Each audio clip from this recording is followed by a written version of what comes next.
Apakah Islam bisa berjaya kembali? I am not those men. I am Salahuddin. Salahuddin.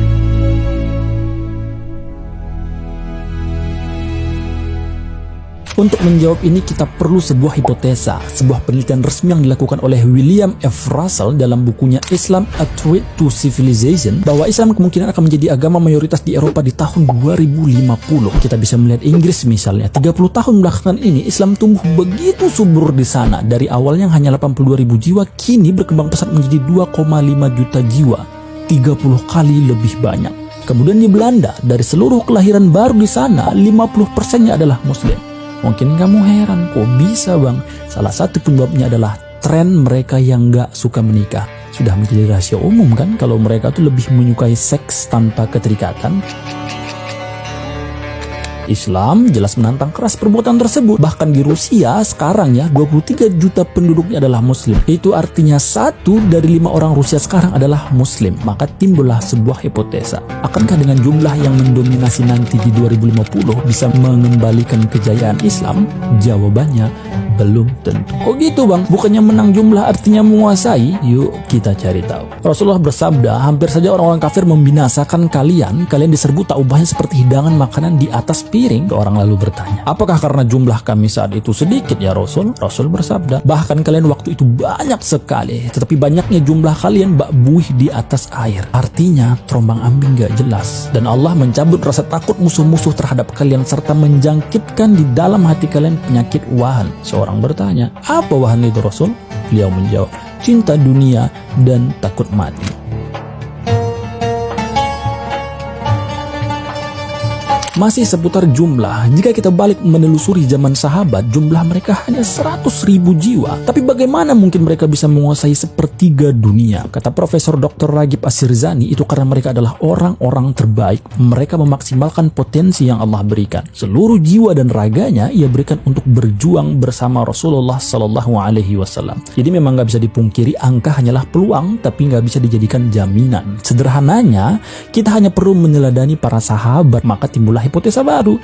Jika 2050 nanti Islam mendominasi, kemudian rata-rata dari kita meneladani Rasul dan sahabatnya, akankah Islam kembali berjaya? Maka jawabannya sangat-sangat mungkin. Jadi apa-apa aja yang harus kita teladani dari sahabat Nabi bang? Nanti kita akan bahas di part 2 ya. Jangan ngeluh, sabar dong.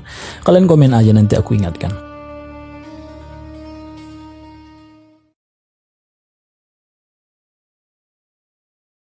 Kunci Islam berjaya tahun 2050. Sebelum kita bahas lebih lanjut, hal paling penting yang harus kita ketahui sebagai umat Rasulullah Sallallahu Alaihi Wasallam adalah percaya kalau menjadi pemenang itu adalah janjinya Allah Subhanahu Wa Taala. Di ayat ini Allah berjanji jika Islam akan menjadi penguasa di bumi. Namun dengan syarat Allah akan tepati janjinya kalau kita berpegang teguh dan mengamalkan Al-Quran dan Sunnahnya. Dan sekali lagi, janji Allah itu pasti. Kalaulah takwa itu sebuah motor, maka perlu 2 roda agar ia bisa dikendarai. 2 roda tersebut adalah menuntut ilmu dan memperkuat ukhuwah. Oke, menuntut ilmu. Banyak orang yang salah paham ketika bicara tentang ilmu. Sebagian berpikir kalau hanya ilmu akhiratlah yang penting. Sebagian lagi berpikir jika ilmu akhirat itu ketinggalan zaman, ilmu dunialah yang paling penting. Jadi mana yang benar? Yang benar adalah menguasai keduanya.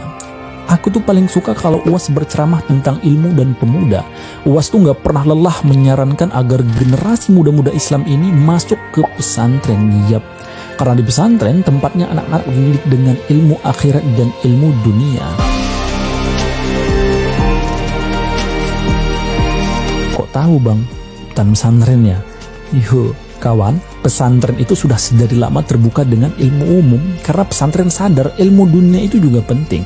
Mengutip pernyataan Profesor Yudian, salah satu alasan kenapa umat Islam ini tertinggal dari umat-umat lainnya adalah karena kita tuh membuang apa yang dinamakan experimental science. Apa sih itu bang? Itu semacam, udahlah, ilmu dunia nggak penting. Kan ujung-ujungnya kita ke akhirat. Udah dalamin aja ilmu akhirat.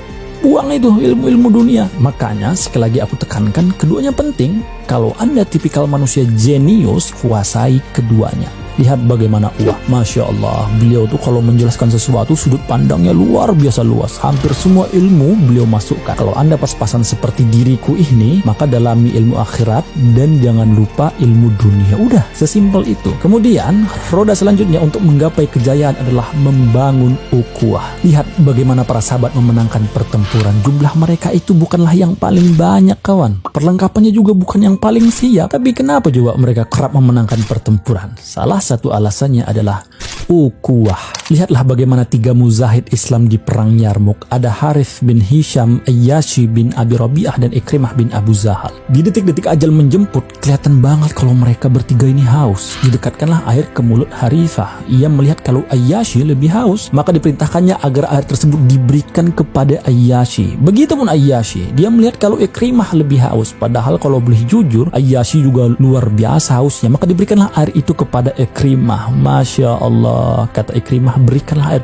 itu pada Harithah. Kulihat dia yang lebih haus daripada aku. Ketika si pemberi air datang kepada Harithah, ternyata beliau telah wafat dan diikuti kedua saudaranya.